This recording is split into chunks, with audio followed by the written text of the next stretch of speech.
Y el médico que se encomienda a Dios, lo he visto, tengo vivencia de eso.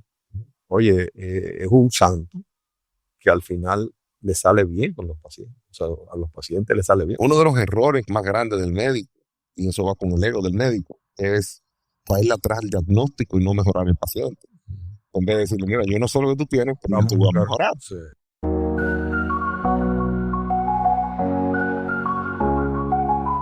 Bienvenidos a este podcast estudio, el espacio donde las historias y los desafíos de nuestra gente se viven y se sienten. Aquí no solo hablaremos de los problemas que nos afectan, sino que escucharemos tus preguntas y propondremos soluciones. Yo soy tu anfitrión, Quique Antún, y hoy vamos a hablar de algo que todos, tarde o temprano, enfrentamos: nuestra salud. Cómo cuidarnos, prevenirnos y sanarnos en un sistema que muchos sienten enfermo. Ponte cómodo, porque este podcast es tuyo y comenzamos ahora. Nuestro invitado principal, el doctor José Rafael Yunen, médico intensivista y gestor de salud pública, conocido por su visión crítica y humana del sistema sanitario dominicano. El doctor Yunen ha dedicado a su carrera a promover la ética, la prevención y la atención integral. Su experiencia desde la trinchera médica nos ayudará a entender qué tan enfermo está realmente nuestro sistema de salud y, sobre todo, cómo podemos curarlo. Doctor, gracias, bienvenido. Usted ha estado en primera línea en diferentes aspectos de la lucha por la salud del pueblo dominicano, en la pandemia, en diferentes momentos, en la crisis hospitalaria. Le he escuchado en emergencia, por formación, por vocación, desde su experiencia. ¿Cómo describiría la salud dominicana hoy y qué diagnóstico le haría al sistema? No lo sino al sistema Sí, de salud. mira, me ha tocado mucho estar no solamente en República Dominicana, estuve en septiembre 11, el primer grupo. Sí. Luego, a mi llegada, estuve con el terremoto de Haití, que dimos mucho apoyo aquí. Y luego en el COVID vi pues la función de dos gabinetes, ¿verdad?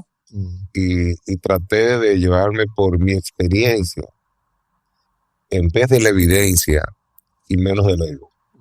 Porque en la medicina esas son las tres bases.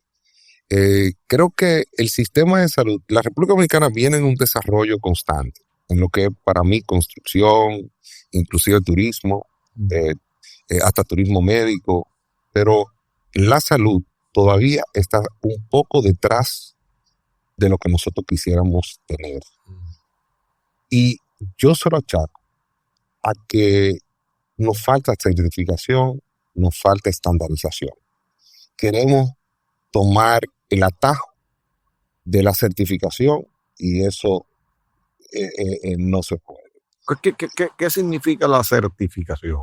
Cuando uno termina la carrera de medicina, o si vienes de Estados Unidos y vas a hacer la carrera, tú tomas un examen que se llama el MCAT, el Medical College Aptitude Test, usamos por las siglas en inglés. Luego, tú pasas y tomas 3 exámenes, que lo pasan lo mismo de aquí, ya que es el examen de licencia de Estados Unidos, que es el USMLE, United States Medical Licensing Examination. Pero luego de que tú haces tu especialidad, tú tienes un examen que le llaman el board, que mucha gente lo confunde con el bar del derecho. Y cada 10 años te tienes que recertificar. Eso no te hace bueno, pero simplemente que el que no lo tiene, le hace falta. Entonces, esa estandarización de protocolos, de cómo tener el approach al paciente, de cómo tratar lo que es la enfermería intermedia y demás, es que te hace crear ese cotejo diario que tú sabes de dónde viene esa persona entrenada y que los errores son mucho menores. Yo puedo tener una especialidad diferente a la tuya, pero yo sé que tú cubriste estos 7 pasos. Esos procedimientos. Entonces yo creo que uno de los primeros problemas es la educación y la educación continua en certificación en el país. Muchos dominicanos entienden que tener un servicio de salud adecuado, hay que tener dinero. Y esa es la queja que se oye. No, si tú no tienes dinero, no te puedes enfermar. Porque aquí, si tú no tienes dinero, no te atienden. ¿Cómo usted ve esa? Yo recuerdo los médicos de antes. Yo creo que el que es médico ahora, antes, después, tiene una vocación muy especial. Y dice mi hermano, que es médico también, que lo que más se parece a Dios es un médico. Cuando un paciente se sienta frente a un médico, dice, ahí salen todas las verdades, ahí no hay mentiras, es como un confesionario. Tú ve a Dios porque es quien cuida de tu salud y cuida de tu vida. Y el paciente se coloca así. ¿Existe la prevención en República Dominicana? Es interesante, como tú dices, yo no me trato de intercambiar la bata con Dios nunca. Escúchame que está ya adivinado de donde vaya. Para tener prevención, volvemos a lo mismo, tenemos que tener estandarización. De nada vale prevenir si cuando llegamos al hospital agudo no sabemos resolver. Entonces va de la mano, ¿ok? El que un cápita, que es lo que se está hablando ahora, entraste en tema de cambiar el sombrero a la ARS, un cápita de tanto da, si lo sabes manejar bien, ¿ok? Si sabes manejar eso bien. O sea, nadie lo quiere decir. Nadie quiere decir que el cápita da. Claro que el cápita da. El cápita da si tú dejas que manejen las enfermedades crónicas y si tú no la sabes manejar, entrega a la población que tú no sepas manejar. Porque si un negocio es muy grande, tal vez tú no lo sepas manejar. Si un negocio es muy pequeño, tú lo sepas pues manejar. Entonces, yo sí creo que el que es pobre tiene una deficiencia por el alcance de donde va. Y antes todo lo veíamos como estructura.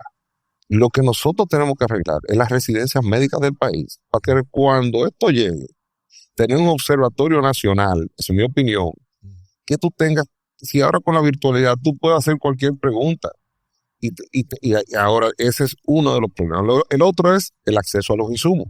Tenemos que tener insumos iguales. Tenemos que tratar los pacientes a las 10 de la mañana igual que a las 3 de la mañana. E independientemente del apellido de cada quien. Ahí está lo del valor. Y eso igual que el entierro. Un entierro de rico va lento. Un entierro de pobre va rápido. Le llevan como un entierro de pobre. Pero, mire, yo he estado en hospitales públicos y he estado en clínicas privadas. Y yo creo que a pesar de todas las críticas que hay, yo creo que los médicos dominicanos tienen una gran entrega.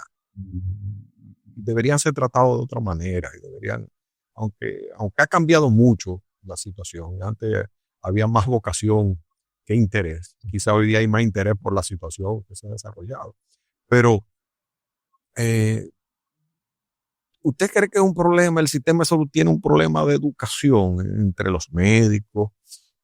He escuchado también a algunos médicos hablar del soporte.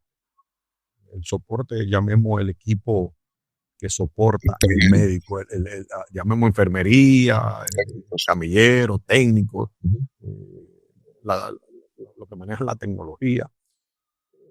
Hemos avanzado, la ampliación del sistema para darle servicio a más gente ha empeorado.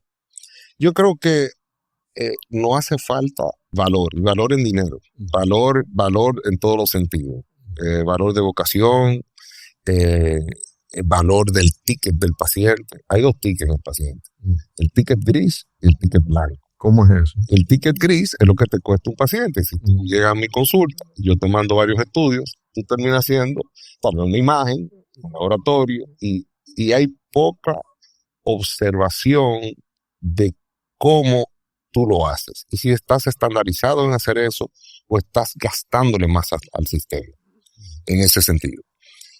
Lo único que salva pacientes en el mundo son las enfermeras y los buenos técnicos, porque son los que más tiempo pasan ahí. Ahora, si tú a un sistema de salud con un simple cambio, ¿por qué cada 8 para tener 3 empleos? ¿Por qué no cada 2? Porque las vacaciones, Entonces, el pluriempleo y el desertaje de esos pluriempleos cambian la calidad del intermedio. Por ende, directamente se afecta al paciente. Es bueno que lo aclaremos eso. Es interesante, porque yo lo he vivido, lo viví personalmente, con experiencia de mi madre y otros, cuando las que daban soporte en enfermería salían de 12 horas o 8 horas de trabajo y iban a otro trabajo. Entonces, eso genera, usted entiende que eso genera deficiencia, ¿verdad? Porque el agotamiento realmente a veces no es la capacidad, sino el agotamiento del ser humano que da el servicio. O sea, eso no es sostenible. Eso es lo que usted quiere decir. Si lo hablamos como un tema de negocio, usted pone una empresa a funcionar 24/7. Tiene que dar mantenimiento seguro. Y peor, ellas mismas no se cuidan, no cuidan a sus familiares, tal vez no están remuneradas como deben de ser. Y cómo tú le puedes pedir más entrenamiento, más educación, que sepan el idioma, empoderarlas. Y eso es intangible en el sistema.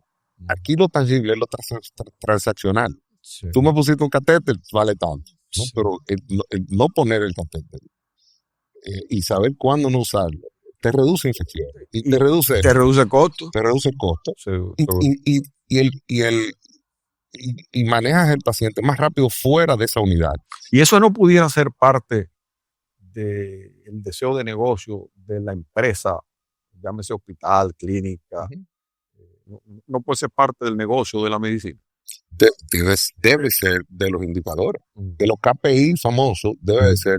Yo recuerdo en Estados Unidos que el KPI más duro que yo tenía cuando manejaba el cuidado intensivo de corazón abierto era que si yo había arropado al paciente después de examinarlo. Ese era un KPI. Los brillantes te preguntaban dónde salió el umbral de ese puntuaje, pero si el paciente se fue satisfecho, si no se fue satisfecho, si pasaste con materia fecal por delante de la persona, todos esos detalles, pero es un servicio. Y pasando, me voy a ir como a una parte más quizá elemental de la medicina, hablando con una genialidad de la medicina y un profesional de la calidad de su vida, pero me voy a ir a un aterrizaje como más popular. La medicina preventiva. Yo creo que debo dejar que sea usted que la diga. ¿Cómo se inicia la medicina preventiva y cómo se puede lograr la medicina preventiva?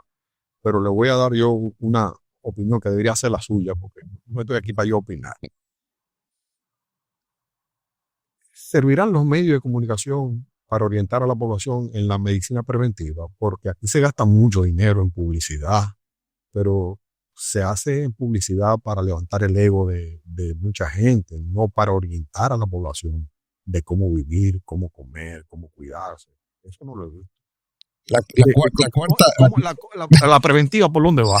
Porque yo oigo hablar que queremos copiar del sistema de médico primario, de atención primaria, que es una copia del sistema, vamos a decir, norteamericano, ¿verdad que sí? Más o menos, no sé mucho yo de eso. Sí, y también de otros suramericanos. De otros también, sí. Buenos y malos. Sí, pero esa atención primaria y esa prevención, no podríamos nosotros, mire, este país es uno de los países más comunicados, pero yo no he visto que se orienta a la gente de cómo comer, cómo usar la medicina. O sea, ¿no cree usted que es una combinación de esas actitudes y que eso está en parte de que las autoridades pudieran influir en eso? Lo que no se comunica no impacta. Y yo entiendo que eso es vital. El único deber que tiene el médico como vocación es la enseñanza. Es una comunicación. Sí. Somos de medio y no de resultado. Entonces, el único deber de verdad del médico es pasar su enseñanza. Y eso es un tipo de comunicación. Y ya los medios de comunicación tienen que ser replicadores de esa enseñanza. O sea que es vital la enseñanza para lo que llaman medicina preventiva. Y medicina preventiva es un estilo de vida, no ni siquiera un sitio. Tú no tienes que tener unas paredes para decir que tú estás haciendo medicina preventiva. Lo típico de los sistemas tradicionales es que sea un médico familiar, un médico internista, que es una especialidad, que obstetra o ginecólogo, ¿ok? Con un pediatra. Y yo diría que en los hombres, en este país deberíamos añadir al urólogo. Porque muchos hombres no llegan a la medicina preventiva al menos que tengan un problema de urología. Sí. Entonces, ese norte, tenemos que darle peso a eso. Pero el problema está en la cultura, de que nosotros podemos saltar el médico base para llegar al especialista y saturar el sistema. Y eso mismo pasa en la sala de emergencias. Va el dolor de muela al lado de un dolor de pecho. Entonces, la logística, lo intangible de la logística, que no es cobrable actuarialmente, y que sí impacta todo el sistema de salud, se le tiene que poner mucho más importancia. Pero veo que no, como que el sistema, yo no solo en el área de salud, hemos desbordado, quizás buscando la excelencia, hemos desbordado las etapas y los niveles. Aquí hay una medicina muy buena. O sea, y uno escucha decir, hay medicina del más alto nivel. Pero el intermedio, no tenemos la seguridad de que en el que es lo que usted está diciendo ahora mismo. Te voy a añadir, yo creo que corroboro contigo de que sí hay muy buena medicina de muy alto nivel para muy pocas camas. Y para poca gente. Entonces, ¿qué es el sistema de salud? El sistema de salud está lleno de muchas clínicas, de pocas camas, que impactan poca gente. Y el sistema público tiene muchas camas, poco personal a veces, y hasta poco equipos. Recursos. Poco equipos, tanto de imágenes y demás, que sean sostenibles. No que tú lo uses, sino que a los 2 años están dañados. Y demás. Y hay mucha redundancia uno al lado del otro. Nosotros tenemos en el Gran Santo Domingo más de 30 resonancias magnéticas. Ahora deberíamos trabajar en conjunto. Entonces,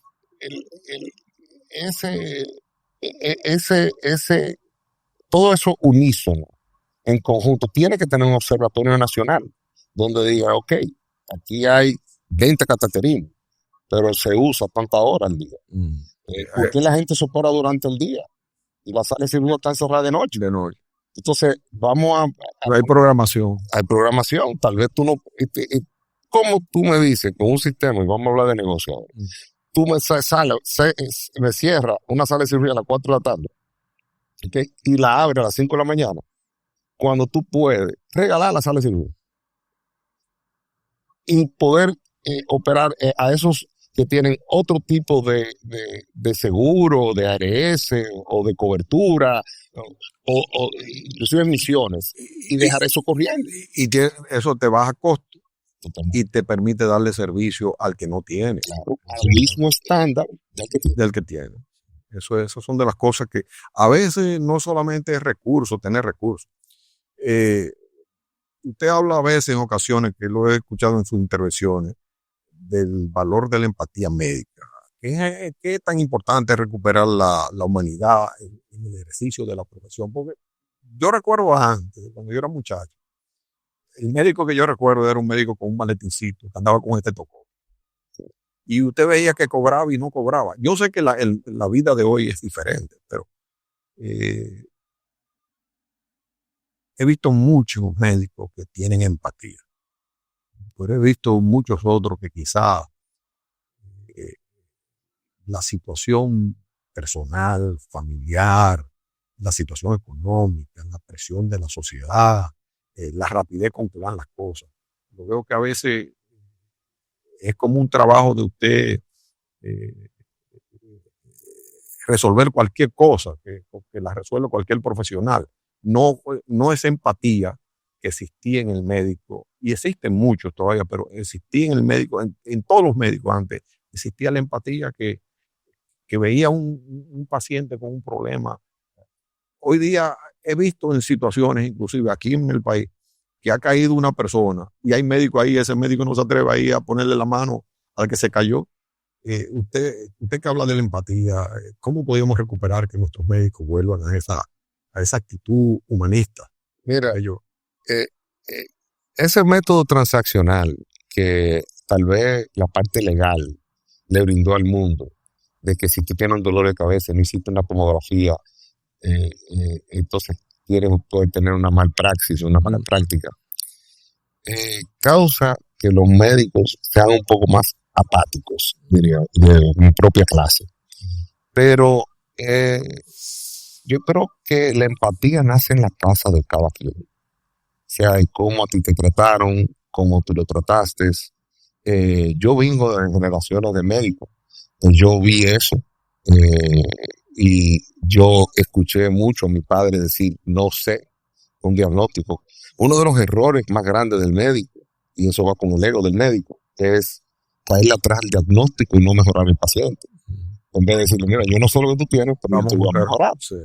Y eso causa una empatía, inclusive causa la seguridad de que somos humanos y vamos a buscarle la vuelta a qué es lo que está pasando. Lo otro es tratar de verlo como un ser humano. O sea, el paciente viene con el diagnóstico en la frente, seguro. Y si tú lo dejas hablar, Exactamente. bien, pero aquí hay mucha cultura. Y quiero volver perdón, si volver a la pregunta de atrás, que dice, ¿qué es lo que está pasando en estos procesos que no funcionan? Dice, mi padre, vuelvo y lo menciono, me decía, el gran problema es que tú vienes allá de Estados Unidos, pero el vámonos que faltan 15, y déjalo así que eso está bien. Sí. Es el gran problema de nuestro ejercicio médico, que es una ciencia. Entonces, la empatía, yo creo que el que estudia esto de corazón y ve a la persona y el sufrimiento de un paciente, ya se conecta. Si lo estudiaste por lo metalúrgico, olvídate que vas a fracasar. Y al único que no se le complica un paciente es al que no lo toca. O sea que hay veces que tú sabes que hiciste lo mejor, el paciente falleció, se van empáticamente el paciente dando la gracia y la familia. Yeah. Tú sabes que cuando uno cae en manos de un médico, no se confía en ti, pero en lo primero que uno confía es en Dios. Y el médico que se encomienda a Dios, lo he visto, tengo vivencia de eso.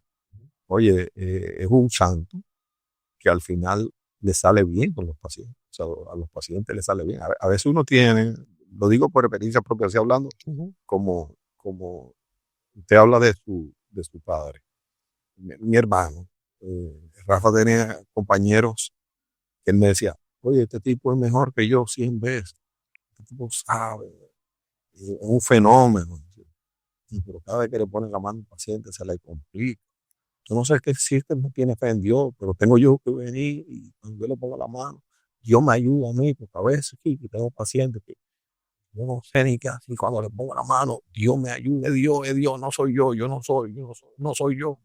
Y he visto esas vivencias. Yo tuve una cirugía de cervical.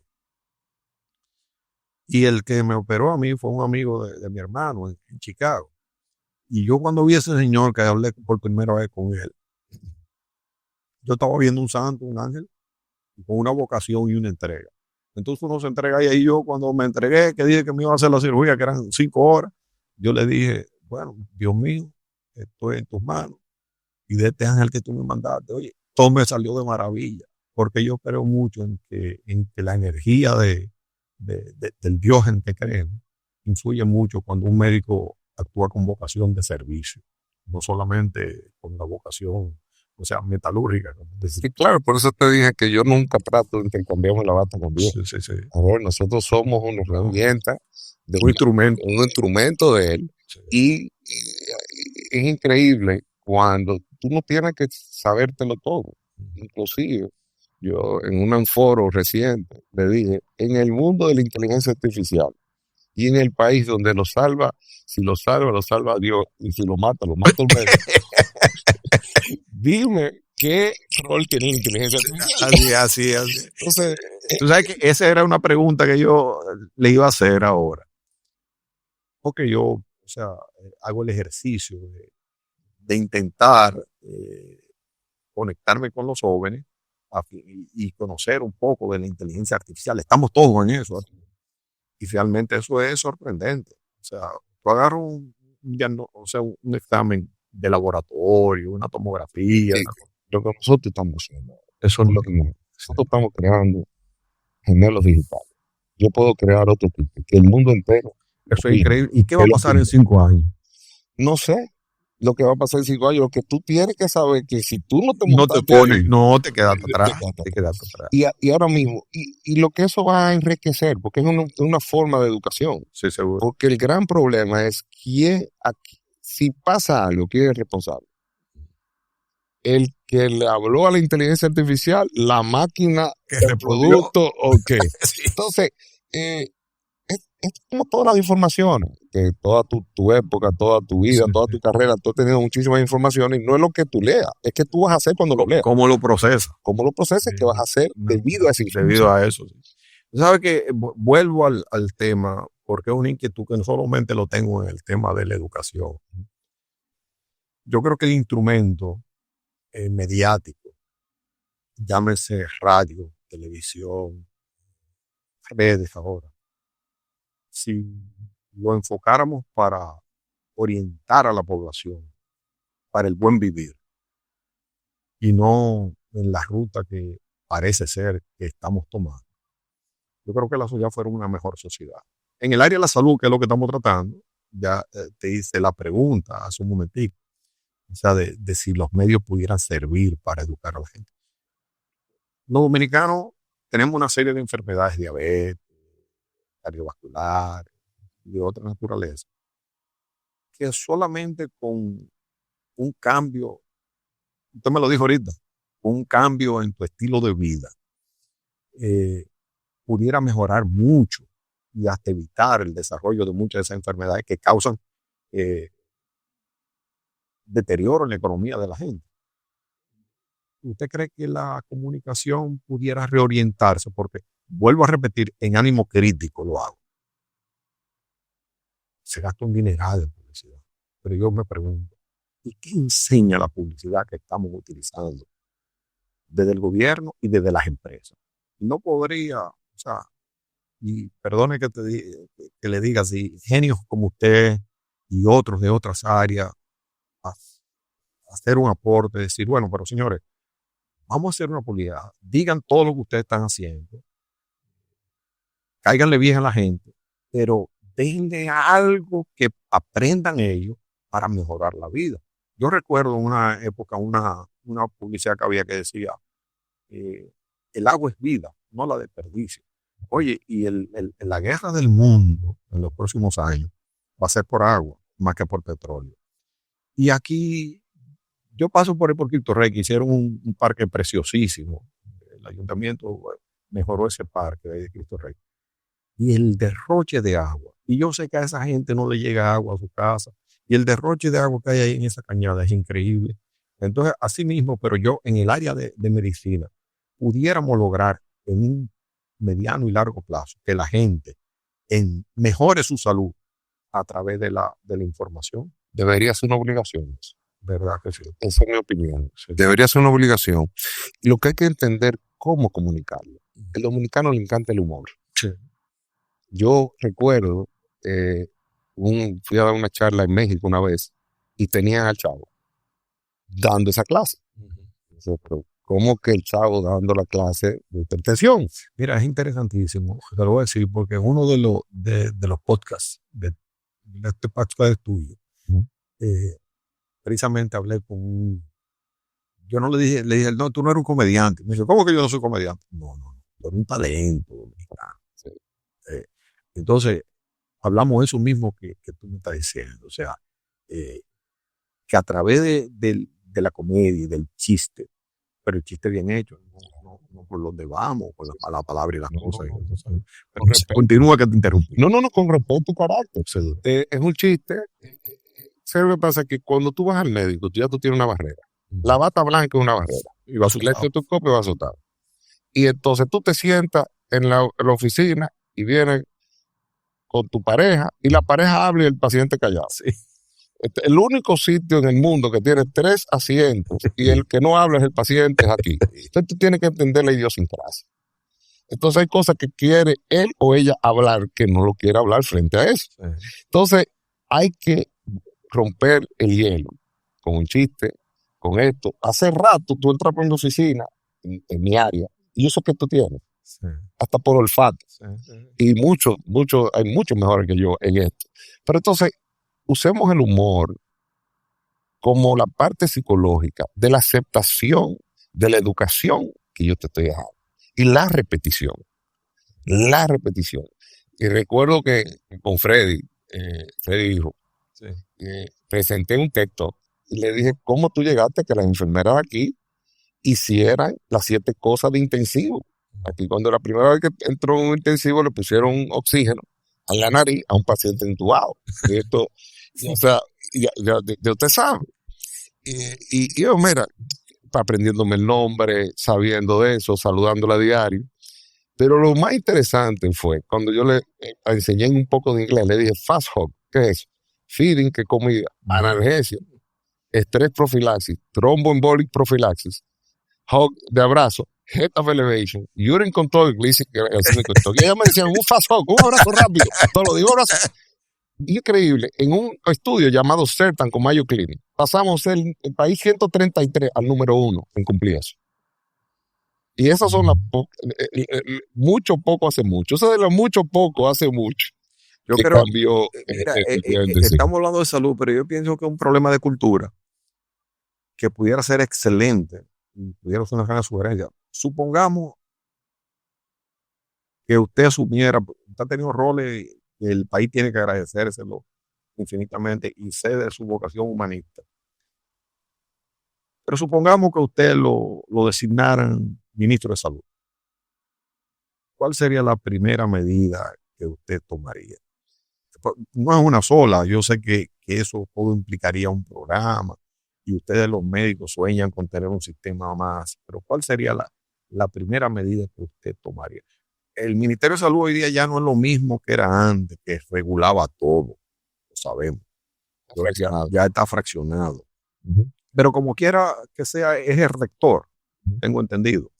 ¿Qué usted? Porque yo pienso que en términos políticos, no quiero hablar de política aquí, pero en términos de política pública, la orientación vale mucho para que los demás hagan lo que tienen que hacer. ¿Cuál sería la primera orientación que usted daría si fuera ministro de Salud? Mira, es una pregunta difícil. Lo primero es hablar con mi familia. Eso sería lo primero, y tener esa bendición. Luego, yo creo que es rodearte de las personas que tengan tus mismos valores y conocimientos que tú no tengas. Se puede hacer investigaciones originales, nosotros, tener epidemiólogos que sepan medir y que sepan evaluar eventos centinelas, que son eventos que pasan todos los días, pero nosotros como cultura no queremos decir que hicimos un error. Ver los clínicos correctos, todo lo demás. Y decir, yo tomaría esa posición si me dan toda la responsabilidad con autoridad. No sin autoridad. Porque al ser ahora mismo un ente cascarón, como el público lo puede decir, entonces puede decir que tal vez tenga que tener un vínculo con el colegio médico, un vínculo con SNS, un vínculo con mismo SENASA, o sea, hay un sinnúmero de cosas que tienes que, como ente regulador. Pero yo creo que tener un comité de consejo y que eso no te estrese. O sea, tú tienes que ser tú en la naturaleza de lo que vas a hacer. Y ver este país, para mí es muy fácil decir como yo lo viera, pues, a mí que me lo preguntaste. Sí. Yo viera un país con un intensivo sin paredes. Un intensivo sin paredes. Digo, aquí hay esto, aquí hay lo otro. ¿Qué es lo que vamos a agarrar que puede ser de más impacto? Repetitivo y que sea simple en ese sentido. Y tratar de que todos tengamos un estándar. Bueno, te agradezco infinitamente esta oportunidad. Si quieres enviar cualquier mensaje para que la gente, ¿cómo podríamos decir? Preserve su salud, porque yo creo que la mejor manera de ayudar al médico, esa es una opinión mía, es cuidándose uno mismo. Claro. Yo cuando voy al médico, yo tengo mis análisis. Eso parece que parece una locura. Tengo los análisis míos desde el año 75. Tengo todos mis análisis organizaditos. No sirven de nada porque como uno se lo lleva al médico ahora mismo, nada más con el último. Pero de todas maneras, pero mira, busca atrás para que encuentre. A mí había que operarme. ¿Qué sirve de ti? A mí había que operarme de la vesícula en el año 78. Mi papá me llevó, fuimos hasta Filadelfia, donde el doctor Tumen y el doctor Bocus, que eran dos especialistas, uno en hígado y otro en estómago. Y resultó que no me encontraron nada, me hicieron hasta biopsia. Y cuando veníamos de regreso, fuimos donde un médico, el doctor Ladiu, era un clínico que había en Nueva York, que era amigo de mi papá. Mi papá fue aquí en el año 37, hizo muchísimos amigos del grupo PAC, quizás tú. Esa era otra generación, el grupo PAC, el New York Hospital, esa era otra. Y tenía otro doctor Miller. Y a mí me dio un dolor de nuevo en la boca del estómago, porque a mí me gustaba comerme el sirloin steak y una batida de milkshake cuando vivo en Nueva York, que yo aquí no comía de nada, yo era flaquito. Y visitando Nueva York, en esa ocasión, recuerdo yo me casaba en noviembre, era como septiembre, octubre, veníamos de Filadelfia, me da ese dolor a mí, porque me tomé un milkshake, me da ese dolor en la boca del estómago, mi mamá estaba arriba en la habitación, y yo voy a cenar con mi papá, y un dolor, y mi papá, bueno, mira, mañana vamos a ir donde el doctor Ladío, que es un viejo amigo mío. Bueno, cogimos por donde Ladío, cuando entré era un viejito, ¿tú has visto esa figura del médico? Con su bata blanca, un viejito así. El viejito estaba engurruñadito. Y cuando mi papá lo vio, mi papá se impresionó. Tenía tiempo que no lo veía y le preguntó qué le pasaba. Resulta que la Dios tenía cáncer de estómago. Y se lo dijo ahí mismo a mi papá. No, Federico, estoy aquí porque no me puedo quedar en la casa. Y cuando me senté a hablar, me senté con él, que ve todos los análisis, me dice, pero ven acá, y a ti te hicieron todos los exámenes, no te hicieron una, estaba empezando la resonancia en esa época. Me dice, no te hicieron una resonancia de la vesícula. Digo, no. Entonces, no, doctor. Entonces me dice, no, pero vamos a hacer la resonancia. Me hizo una resonancia, me ordenó la resonancia y me dijo que volviera al otro día. Bueno, en la mañana me hicieron la resonancia y en la tarde fui. Cuando he hecho la resonancia, le daban más vueltas que el caray a uno ahí, no como ahora que te la hacen de una vez porque estaba empezando. Cuando me hacen mi resonancia, que se la llevo, me dice, no, pero a ti hay que operarte de la vesícula. Digo, no, pues yo me caso el mes que viene. Me dice, no, pero eso no es nada. Cuando eso, usted se recuerda, la cirugía era una cirugía abierta así, era un tajazo. Digo, no, ¿y cómo es? Y cuando me explico, digo, no. Yo voy acá, dígame cuál otra alternativa. Me dice, no, una dieta estricta, nada de grasa, nada. Yo me pasé 3 años en una dieta estricta cuando me casé. Y después, ¿sabes a los cuántos años yo me tuve que operar la vesícula? A los 40. A los 40 me volvió el problema de la vesícula. 40 años, pero me salvé durante 40 años y fue la paroscópica que me le hicieron. Pero esto lo traigo a colación para que veamos que el ser humano cuidándose puede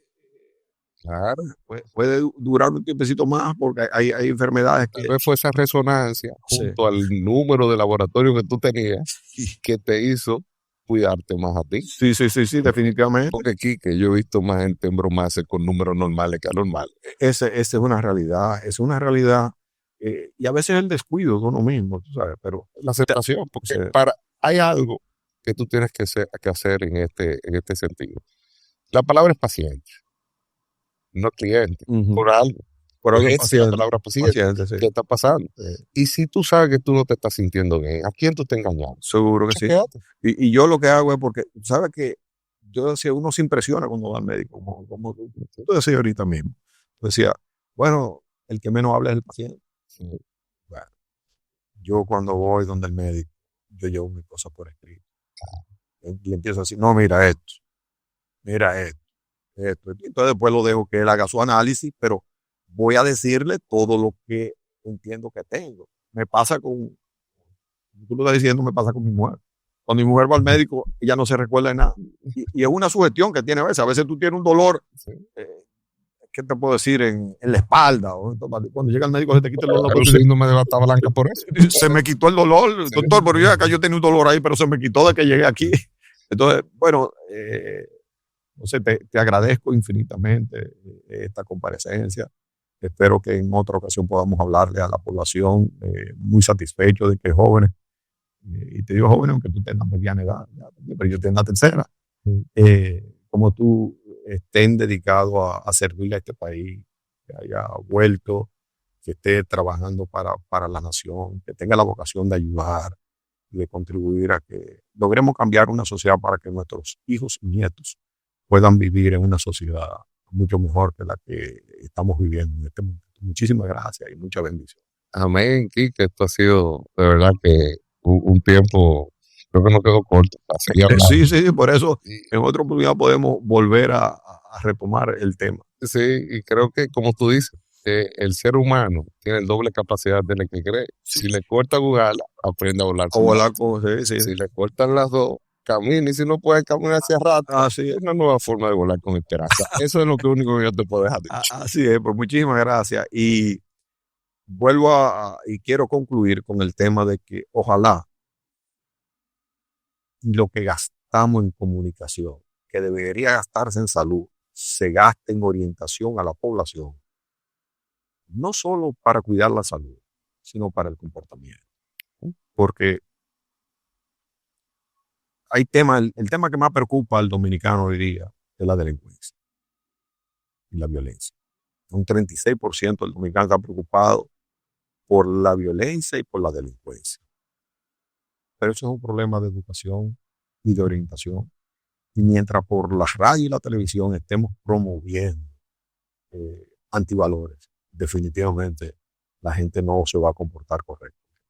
No va a ver normal. Sí, lo va a ver normal. Y por eso tú ves que cruzan el rojo.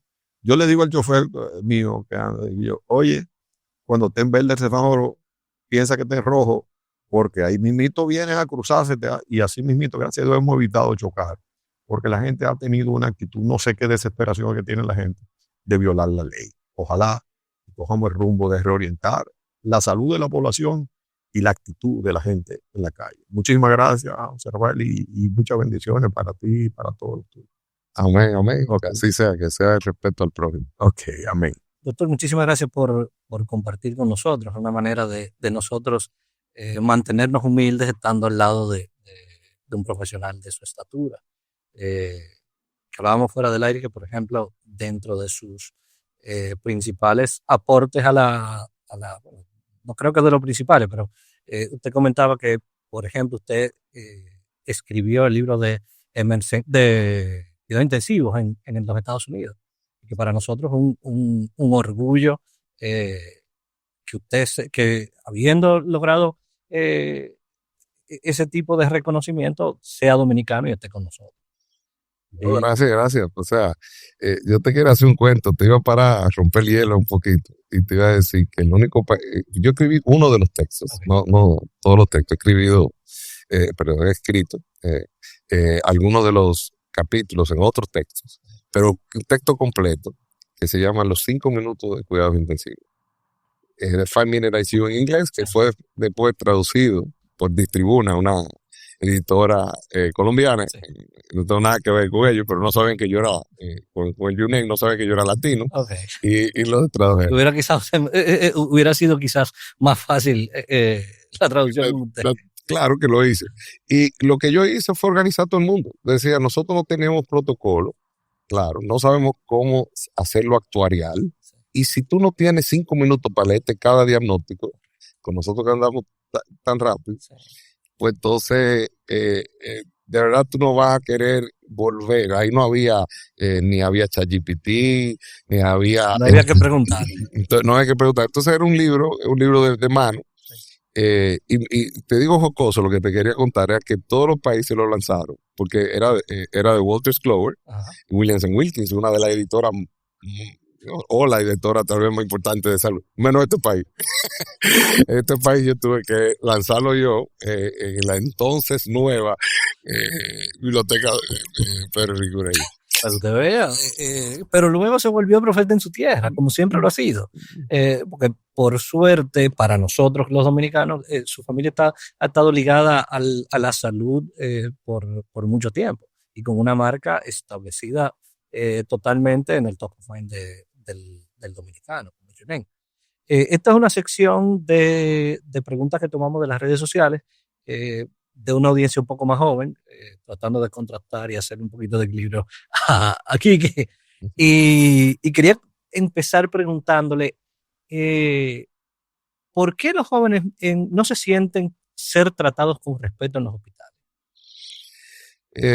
A su opinión.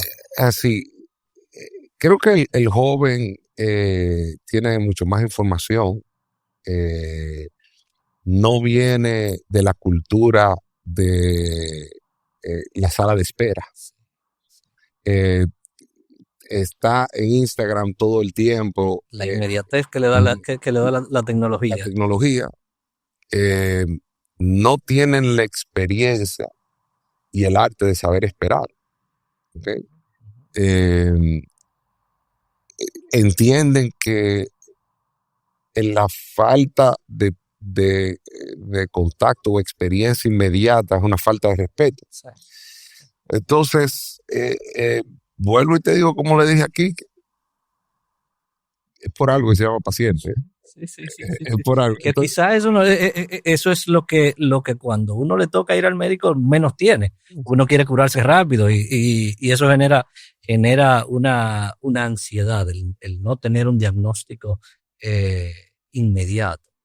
Sí, y yo soy muy pro redes, como tú puedes saber, soy muy pro inteligencia artificial, soy muy pro la conectividad, el omnicanal. Todas mis recetas son digitales, tienen QR. Yo soy muy tecnológico, ¿ok? Si usted no podría contar, y discúlpeme que le interrumpa, ¿qué están haciendo ustedes en Junen y en la práctica privada con inteligencia artificial aplicada a la medicina? Claro que sí, claro que sí. Mira, el punto es que Junen tiene dos divisiones. Una administrativa donde se habla de ARS y seguro, sí. Que después de yo haber hecho mis estudios médicos, ya a los 40 y pico de años, 48 años, me fui a hacer un MBA y lo único que aprendí del MBA es que era mejor médico que empresario. Bueno, porque su vocación es medicina, ¿no? Sí. Y entonces, básicamente, yo veo a Junen con dos caras, una administrativa y una que es una clínica. Sí. Y que ambas yo la defiendo hasta un punto que actuarialmente no hay glosa. Estoy hablando medio chino. Sí. ¿Qué quiere decir? Que no peleemos por algo que sabemos que cuesta 10 pesos y esto cuesta 10 pesos por el valor que estaba hablando yo con Kike. Entonces, hay muchas herramientas que nosotros hemos usado. Nosotros en el 2017 hicimos una empresa que se llama Mi Médico con la Y de Junen para usar la virtualidad. Desde el 2010 nosotros estábamos conectando los cuidados intensivos, porque no había intensivistas en el país. Es interesante, como hablamos del intensivo, que cuando tú llegabas a tu peor estado, te atendía un residente. Correcto. Que tú no elegías. Entonces, yo fui y que está en formación. Y que está en formación. Sí, aprendiendo con uno, dice la gente. Sí, bueno, y así fue ya. Pero que es la única manera de aprender en medicina. Sí, hacer uno, ver uno, ahora la simulación y ahora la inteligencia artificial pues te ayuda. ¿Okay? Y nosotros lo que hicimos fue tratar de crear una residencia médica que conectara todos los hospitales y también hospitales de fuera para tener más casos, más experiencia. Claro. Y poder. Entonces eso era inteligencia artificial hasta un punto. Después viene la parte burocrática, que si tú mandas un programa al colegio médico y no te acepta que ese libro que se hizo de cuidado intensivo, que pudo haber sido un estándar nacional sin mi nombre, quitando mi nombre, no se acepte para eso, sino que en el desorden está el orden. Entonces, nosotros comenzamos y dijimos, ¿cuáles son los pilares aquí? La educación, el cuidado del paciente continuo y la investigación. ¿Y cómo nosotros podemos motorizar esto sin tener los fondos para hacerlos y ahí comenzó ya la digitalización, la simulación, el uso de sonografía como extensión de examen físico, en vez de, y eso yo te puedo hacer un cuento grande, y de ahí sale el uso de la inteligencia artificial. Porque la inteligencia artificial depende de quién la dicte y qué lo dicte. Y cómo se pregunte. Y cómo se pregunte. Muchas veces, si tú la usas a menudo, o cualquier joven que lo quiera usar, te dice, escúchame, tú tienes razón. En muchas de las cosas. Sí. Y va aprendiendo, y va aprendiendo, y va aprendiendo. Lo que está hecho es para... de verdad, yo creo que la inteligencia artificial está hecho como una herramienta para prever el desgaste del profesional y volver empáticamente a que lo que estábamos hablando Kiki y yo, que es a conectar con el paciente. Tú tienes ahora un botón que nosotros tenemos, que estamos inmediatamente, el récord médico se hace solo de lo que estamos hablando, siempre y cuando tú sigas un guión, que es lo que le llaman SOAP en inglés, SOAP, pero para hablarlo en dominicano, subjetivo, objetivo, impresión en plan. Inclusive, si yo, que ya te conozco, me voy medio chabacano contigo, me quita esa parte para que no haya un riesgo legal en esa conversación, protegiendo tanto tu confidencialidad como también la impresión clínica que yo tengo. Y te da recordatorio, porque el problema es que estamos hablando de los jóvenes ahora, que me hiciste la pregunta pero también hay esa resistencia en los más adultos que no quieren usar algunas herramientas. Entonces hay los análogos. Los análogos. Entonces hay unos brokers en el medio, un intermediario que hacen de las dos cosas. Yo creo que volvemos a los valores familiares. Yo creo que uno tiene que saber que las personas adultas pasaron por donde tú estás pasando. Tú tienes que tener un respeto por eso. Y que esperar es un arte. Así es. Es en esta era de la modernidad, de la inteligencia artificial, volvemos, y la robótica, la medicina como profesión, sería, los médicos como tales podrían ser reemplazados. Yo entiendo que no. Yo entiendo que debe haber... Porque todo el mundo está asustado. Todo el mundo está asustado. Por todas partes, los profesionales están pensando quién podría ser sujeto de una sustitución por tecnología y quién no. Sí, yo entiendo que no. Yo entiendo que el médico que use estas herramientas, inteligencia artificial, gemelos digitales, un sinnúmero de cosas, va a tener una ventaja competitiva con ese profesional que no lo usa. Y no creo que en la medicina, en todo. ¿Cómo se usan los gemelos digitales en medicina? En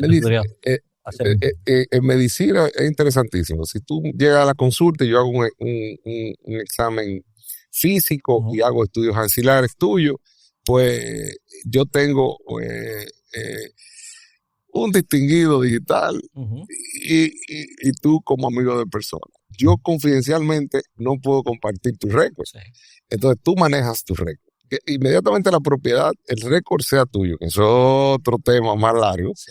¿Okay? Sí. Entonces ya tú, ya yo creo un perfil para ti, que el mundo entero puede opinar. Entonces, yo me puedo ir muy técnico en esto. Nosotros tenemos lo que es un IRB, un Investigational Review Board.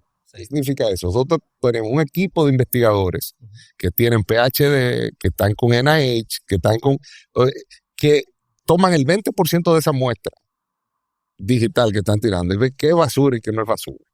¿Okay? Y no es para usarlo, sino es simplemente para quitar la basura de ahí. Pero eso es en el paciente. Entonces ya tú comienzas a ver como paciente qué opinan de ti otros médicos de diferentes sitios. Porque tú puedes tener un sesgo porque no te gusta la medicina americana, o no te gusta la europea, o no te gusta la suramericana. Entonces ya se va, ya no hay a quién culpar. Tú comienzas a cuidarte tú. Y eso nos está ayudando muchísimo.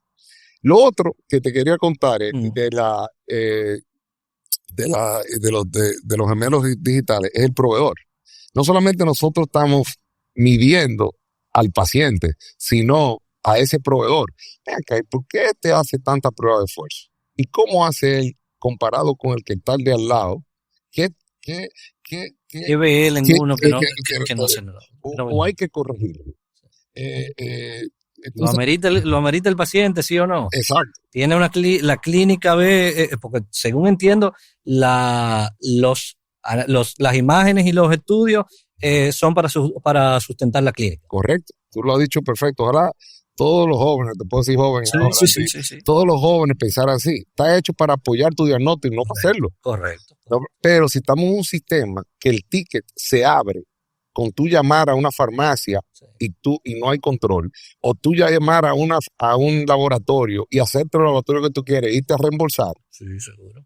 tú no tienes el control del gasto, ¿correcto? No. Y el sistema, aunque lo pague el paciente, el sistema se desvirtúa, porque la cantidad de recursos y de esfuerzo que los actores del sistema, en este caso, por ejemplo, los laboratorios, tratando de diagnosticar gente sana, es inmenso. Sí, totalmente. Entonces, lo peor es como un estudio doble ciego, yo digo, porque entonces el paciente interpreta que donde no hay una rayita para arriba, Sí. ya él está bien. Vuelvo, como le dije aquí, que le dije, Para arriba o para abajo, que yo estoy dentro del rango. yo he visto más personas embromarse con números normales que anormales. Doctor, ¿qué usted cree de los influencers de salud en las redes? ¿Uno puede confiar en ellos? ¿Ayudan? ¿Confunden? ¿Cuál es la visión suya en ese sentido? Mira, yo soy un poco más tradicional en eso, fíjate. Te voy a explicar por qué. Yo creo que de hace 20 años, creo que fue la Sociedad de Gastroenterología, en ese momento, debajo del doctor Brosaído, que comenzó a usar los periodistas de salud. Sí. Aquí hay muy buenos periodistas de salud, muy buenos. Lo que pasa es que ya el joven no te toma un periódico muy tradicional, te quiere un clip corto, quiere algo hablado, algo cosa. O sea que quizá un poquito más didáctico o en el lenguaje que se entienda. Y mire que hablando de eso, China antes de ayer, emitió una nueva regla para los influencers de que para abordar temas técnicos tienen que ser expertos. Tratando de, claro, ese es un sistema controlado al 100 por el Estado. Pero ojalá. Pero a mí me han tumbado el Instagram. A mí me han tumbado el Instagram. O sea que a mí me consideran tal vez un influencer de salud. Sí. Que lo es, al final. Sí. Pero es un influencer entrenado, en este caso. Y muchas de las historias que yo pongo, hay que sepas, son historias de terceros. Sí. O sea, cuando yo emito una opinión y estoy mal, yo entiendo cómo lo tumben. Pero no cuando es una historia de terceros. ¿Sabes lo que yo luché aquí con la hidroxicloroquina, con la ivermectina, con la vacuna del COVID y todo lo demás? Y mucha gente... Y en un tiempo donde en el COVID no se sabía cuál era el tratamiento. Estábamos leyendo el libro mientras lo escribíamos. Y aprendí, y aplicándolo. Por eso se ve que no fue que la enfermedad dejó de ser letal, fue que se entendió la enfermedad y se empezó a tratar como se es lo que teníamos, la experiencia. O sea, nosotros usamos la experiencia como nuestro escudo. Era lo que había y creo que hicimos un muy buen trabajo. O sea, muy buen trabajo todos, independientemente del grupo, partido, todos. El sistema y el país. Y el país. Desde el encierro hasta la vacuna. Sí, todo. Porque la única, yo siempre he dicho, la única vacuna que funciona es la que estaba en el hombro. La otra no funciona. Claro. Dígame una cosa, ¿qué usted entiende que los jóvenes debemos exigir para que el sistema de salud realmente funcione? Ya, eso casi como con la pregunta de si usted fuera ministro, y en este caso, si usted fuera presidente, ¿qué usted entiende que debería hacerse, que los jóvenes deberíamos exigir para que Te la voy a hacer a ti. Cuando tú vas a Estados Unidos, ¿tú te has chequeado alguna vez en Estados Unidos? Sí. ¿Tú has visto el perfil del médico? Sí. ¿O de la doctora? Sí. aquí hay que hacer certificaciones. No puede ser. Las preguntas son las mismas. Son las mismas. O sea, tú vas y compras un carro. Tú sabes que aquí tenemos que hablar de pelota y carro, ¿verdad? Correcto. Tú compras un carro y dices, tiene el motor tal, tiene esto tal, esto que me gusta, esto es lo que me gusta. Pero tú un médico, y porque está fuera, tú no chequeas nada. Tú no sabes que hay un portal que tú vas y sabes quién está acreditado y quién no está acreditado. Ahora, no está diciendo que el que está acreditado es bueno, pero el que no lo está tiene una falta. ¿Okay? El que no lo está por algo. Por algo. ¿Okay? Tiene una falta que tú debes de saber. Entonces, ¿qué yo le recomiendo? Que nosotros exijamos que los médicos tengan una certificación formal nacional de cada especialidad. Y si no la tenemos, pues no hacemos carro. Ya. Entonces la busquemos de otro país que tome eso. Y comencemos de esa base. Estandarización, como te decía. Estandarización, totalmente. Si el cotejo es el mismo. O sea, de ahí. Al final del día, como usted ha dicho antes, todo ese cuestionario, esa historia, la construcción de la historia clínica es la base de un diagnóstico y luego de un tratamiento, debe ser siempre lo mismo. Y creo que la juventud también tiene el chance de parar la fuga de conocimiento que hay de médicos dominicanos de 13 escuelas de medicina aquí hacia el mundo, principalmente Estados Unidos, Europa. Es imposible que nosotros no tengamos un plan de reinserción del médico que se fue a entrenar allá. Seguro. Bueno, esa es una exigencia. Son ejemplos. Y en ese mismo sentido, ¿usted cree que la aplicación o la implementación del sistema de atención primaria podría cambiar el sistema a nivel de indicadores? Creo que la atención primaria, tu médico primario, cabeza primaria, como tú quieras llamarlo, porque ya es un estigma. Yo creo que vamos a tener que cambiar el nombre. Primero, yo entiendo que la atención primaria en nuestro país tiene un norte que al estar atrasada en el sentido, tiene un norte que una oportunidad de redefinirse a los nuevos tiempos. Si tú me dices a mí cómo yo diseñara una atención primaria, eso me decía. Yo hiciera pensar en un McDonald's. Son 31 provincias. 31 provincias, pongo una. Esa provincia, a cada, y eso que estoy dando mi idea, a cada atención primaria, yo le pongo buena imagen y buen laboratorio. Porque como aquí tú estás acostumbrado a ir a tomarte una imagen a un laboratorio, eso está bien. Luego, obviamente, conjunto, paralelo, un entrenamiento fuerte y de empoderamiento al que es pediatra, obstetra, internista, médico de familia, y ya le añadimos un urólogo, que era cosa, lo tropicalizamos, que sea ahí. Y que tengan, y yo subiera la consulta a lo que hacen medicina primaria. Y uno de los KPI es que no me use algo que no se debe usar. O sea, y el uso de KPIs. Claro. Al final del día, justo como volviendo atrás, estandarización. No, todo tiene que ser estandarizado. O sea, yo digo una cosa, y tal vez esto no va con el programa, pero yo digo que mientras más inteligente tú eres, menos inteligente en salud tú eres. Y esto es lo que estoy diciendo. Vamos a ver. Mientras más brillante tú eres, más poder económico tú tienes, más tú crees en los milagros y menos en la estandarización en un mundo donde si lo salva Dios, y si lo mata el médico. Gracias, doctor, por enseñarnos a ver la salud más allá del hospital. Pero antes de dejarlo ir, ¿usted entiende que los abogados hemos complicado el ejercicio de la medicina? Yo como abogado tengo que preguntarle. Yo creo que ustedes son un mal necesario. Así lo podemos dejar. Muchísimas gracias, de verdad. Muchísimas gracias, doctor. El sistema de salud refleja lo que somos como sociedad, nuestras prioridades, nuestras desigualdades y nuestras esperanzas. No se trata solo de hablar de los hospitales ni de médicos, sino de un compromiso colectivo con la vida. Como dice el doctor Yunen, curar no es suficiente, hay que prevenir, acompañar y educar. Si logramos que la salud sea vista como un derecho compartido, estaremos a un paso más cerca de un país sano en cuerpo y en alma. Actuemos ya. Si este episodio te aportó algo, dale like, suscribe y compártelo para que este podcast sea verdaderamente tuyo.